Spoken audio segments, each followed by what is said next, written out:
hear any good stories lately? Let me see if I know any. I got a good one, and this one really happened. I swear.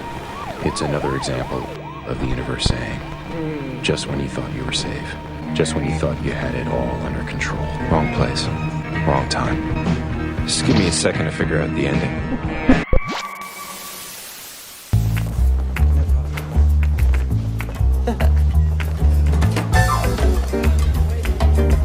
Well, let's get started, shall we? Dead in Hollywood.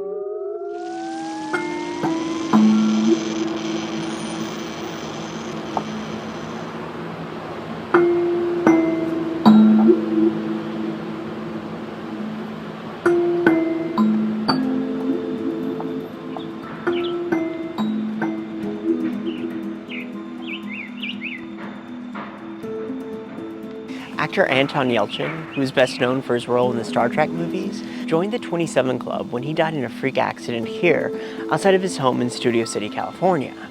It was a tragic end that shocked Hollywood, and in death, a secret would be revealed. A secret Anton was ready to share with the world, but sadly, he never got the chance to. This is Dead in Hollywood. Let's go behind the sign. I just think you're missing the big picture. What big picture? The universe. The universe is a pretty big place, which means there's probably life on other planets. I mean, you could have been born a single-cell organism on the planet Zortex. In fact, given the odds, it's probably more likely. But you weren't. You were born a human being. And not just any human being in the history of human beings, but a human being that gets to be alive today, that gets to listen to all kinds of music, that gets to eat food from every culture, that gets to download porn off the internet. So really, you have everything to live for. I kind of have this one fantasy of me stepping out on stage, and there are all these kids out in the audience chanting my name like I'm a rock star. March 11th, 1989. Anton Yelchin was born in the former Soviet Union. His parents, successful pair figure skaters, experienced political and religious oppression, forcing the family to flee to the United States when Anton was only 6 months old. I said, Papa, now it's time for Russia. Russian девочки, models, Russian money, Russian fashion, huh? As the legend goes, a woman on the street came up to Yelchin's mother, Irina Korina, and informed her that her beautiful baby boy would one day grow up to be a famous actor. This came as a relief to his parents because he wasn't very good at skating, and in general, he wasn't very good at sports. And they tried to get me to figure skate, and I was terrible. They tried to get me to do karate, I was terrible. I did soccer, I was terrible. So I did all these, sports and was bad at them.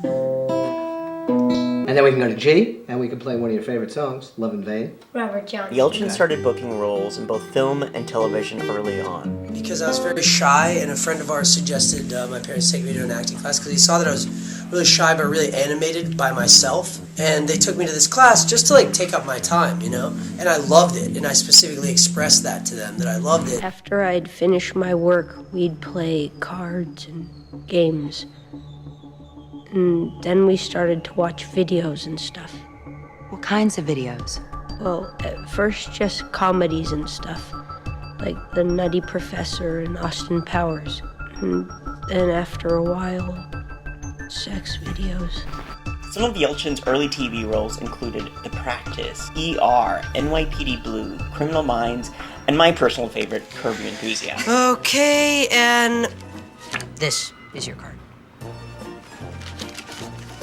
Wow! Yeah. How'd you do that? I'm sorry, I can't tell you. Sorry. Come on, Stuart, how'd you do the trick? No, magicians don't tell people how they do their tricks. Yeah, well, you're not really a magician. Oh, yeah, I am. Well, because you do one trick, that makes you a magician? Did I trick you? Give me you're tired, you're poor, your huddled masses yearning to breathe free. Nice, huh? Yelchin appeared in movies like Delivering Milo, Along Came a Spider, and House of D opposite the late Robin Williams.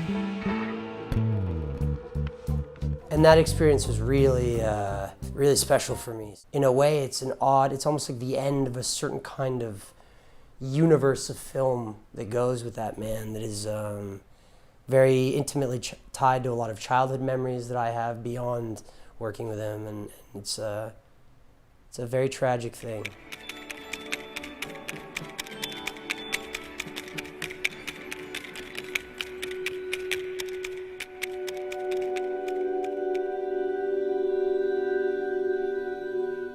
This one here. Nobody ever beat that shuffle. Well, mister, is it or isn't it?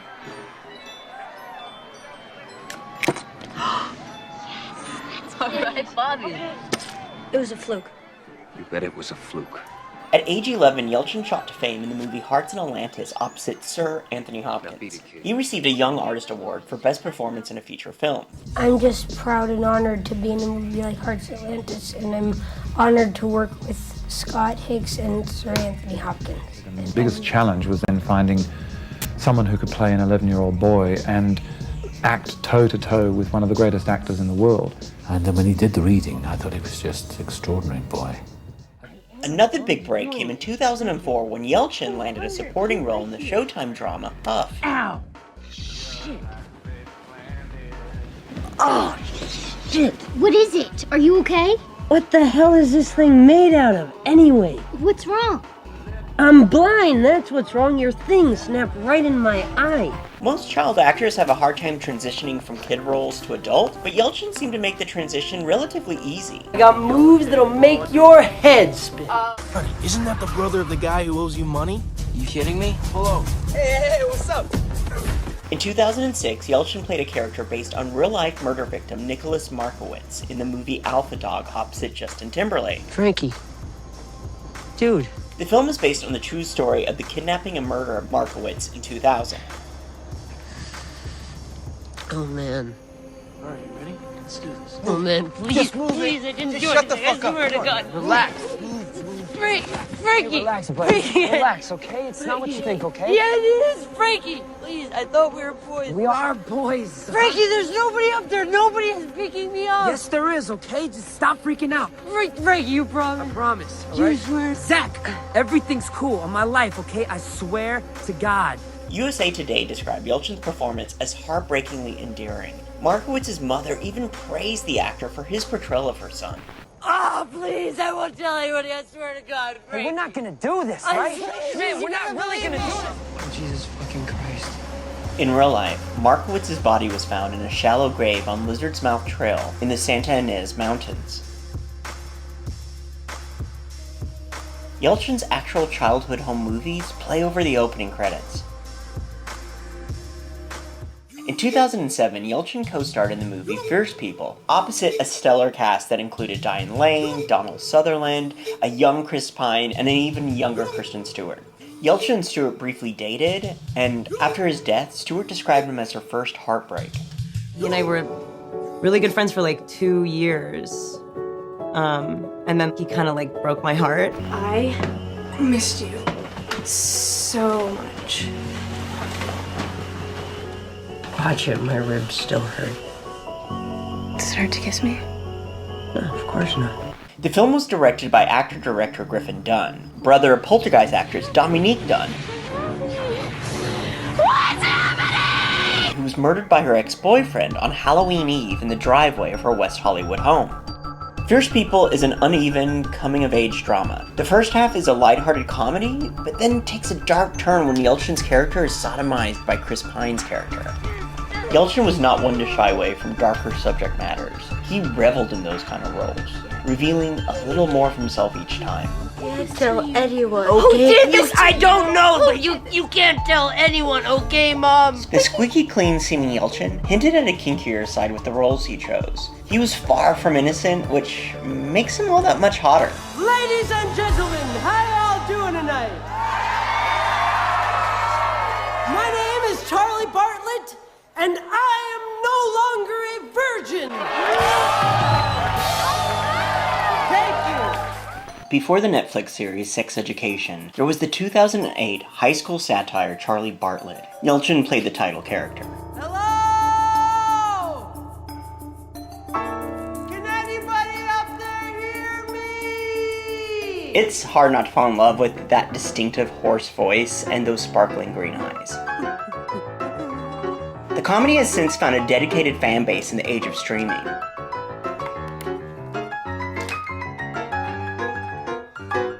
I'm not an MD, but it is possible for Ritalin to get you pretty high. Well, that's probably what it is. It is a new medication. It is new medication!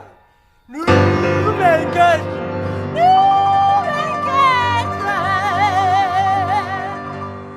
But it was 2009 that really turned out to be Yelchin's year. Ensign Chekhov, Pavel Andreevich, sir. He played 2 supporting roles in 2 blockbusters that year, Star Trek and Terminator Salvation. As a kid, when I went to the movies, in the movies themselves, like at the theaters, Arnold Schwarzenegger is probably the biggest influence on me because, Arnold put out so many awesome 90s cheesy action flicks. Yelchin then appeared in the improvised romantic drama Like Crazy. When it came out in 2011, my future husband and I were going through a similar experience. He was a British student who visited me in LA one too many times, and then one day he couldn't come back. Hey. We ended up making a video about our experience, and it went viral, and all these celebrities tweeted about it, and after a year and a half of a lot of hard work, we got our happy ending.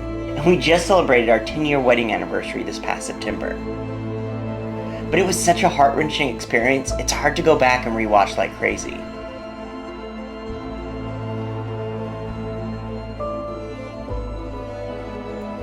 That same year, Yelchin co-starred in the Jodie Foster-directed film The Beaver. The movie revolves around, if you're ready for this, Mel Gibson and a talking beaver puppet.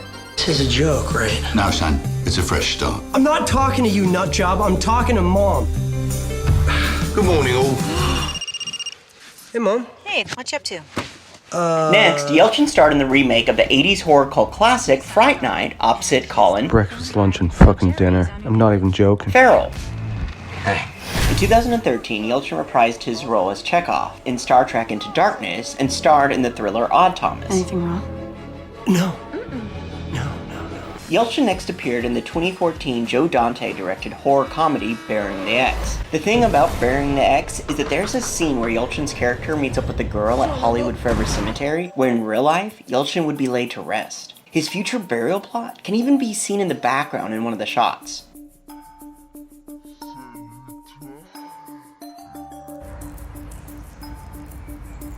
I have so many memories here, from Day of the Dead celebrations, to movie nights, to concerts at the Lodge.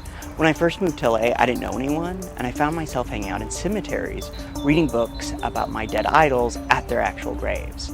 I guess I just felt less lonely here, and I think that still holds true to today. If it wasn't already obvious, I've always been fascinated with the dark side of Hollywood. I'm more interested in what goes on behind the sign, and as it turns out, so did Yelchin.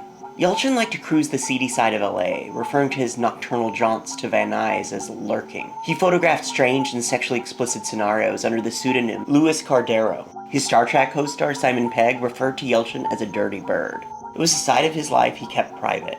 But his extracurricular activities weren't the most surprising revelation when he unexpectedly died at the age of 27. At the time of his death, Yelchin was pretty much keeping the secret from everyone in his life. Even his closest friends didn't know of his diagnosis.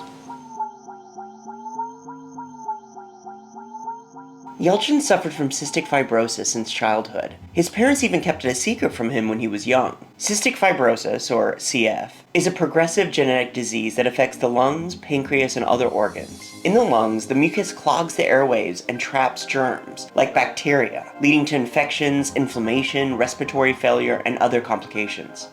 The current life expectancy for CF is 53 years. A substantial jump from when Yelchin was a kid, when life expectancy was in your late 20s. But he never once got ill on set, and he kept it a secret from everyone, worried that it might hurt his chances of getting work. What no one knew is that it would take him 2 hours of breathing exercises before he could show up on set, and he was always on time. Today there is an Anton Yelchin Foundation that his parents set up after his unexpected death. So I'd like to call Irina and Victor to come and unveil our newly named Cystic Fibrosis Clinic. Even with this specter of death on his shoulder for the better part of his short life, it's not what ultimately killed him. Everything changed in the blink of an eye. The tragic death of actor Anton Yelchin, best known for playing Chekhov in the new Star Trek movies. The young star killed in a car accident in his own driveway. Police are telling us that it was a freak accident. Yelchin. What happened is really horrifying. He has a house that has a gate in front. And he had At 10:30 p.m. on June 19, 2016, Anton left for rehearsals in his 2015 Jeep Grand Cherokee.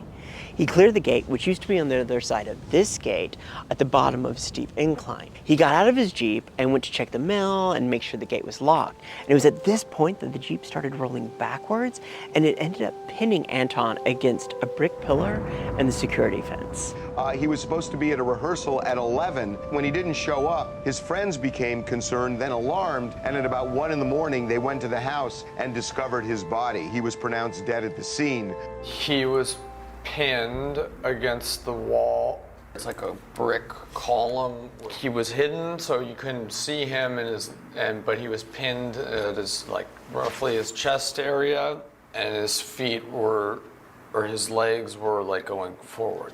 The coroner's report that was later released revealed that he died of accidental blunt force asphyxia, meaning pressure on his chest caused a lack of oxygen to his brain. And it took Anton 1 minute to die. There is a story behind this story with his Jeep Cherokee. This is nuts. So his specific Jeep Grand Cherokee Laredo is a 2015.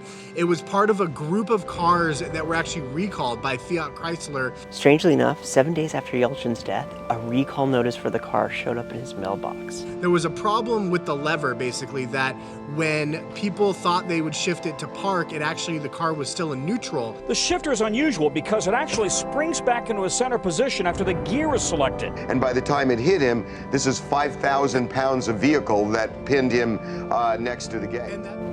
But you can just look at this neighbor and just look how steep the incline is. And he loved life very, very much. Through tears, their heartbreak was clear. The parents of Star Trek actor Anton Yelchin broke their silence to announce a lawsuit against Fiat Chrysler. It is wrong. It's against nature when the parents burying its own child. Yelchin's parents live in the house now, and they put up this new gate, but I really can't imagine what it must be like for them to drive up and down that driveway every day. Irina and Victor leave their home every single day to pay their respects at their son's grave at Hollywood Forever. Victor goes in the morning, then I'm coming afternoon. If I go in the morning, then Victor is, we can't be together there, it's too hard. We have different things to talk about. When Anton left, it was 3 lives. 2 more lives went away with him. Yelchin was originally interred at Forest Lawn Cemetery. His body was later moved here to Hollywood Forever. In October of 2017, a bronze statue was erected at his grave.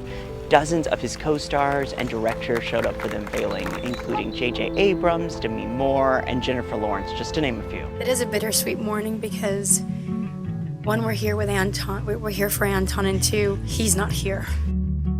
The angel and the devil, secretly they get along. Sitting up there with me in the middle, from dusk till dawn. I get so confused by which way to turn. It's impossible to wrap your head around his death. He was so young and it was so random. You think you're gonna die one way, and then out of the blue you die in a freak accident while checking the mail? His death cut short what was sure to be an incredible career. Anton Yelchin forever. Devil never knows. Listen, listen, as you forgive me for the 1,000th time. I believe in a higher power and the afterlife. I'm sorry your life is so short. Angel in disguise. I love you more than anything in this world, in this earth. Thank you, thank you, thank you for everything. Love, Antosha. And that's a man. That's not a kid writing. Looking over my shoulder, looking out for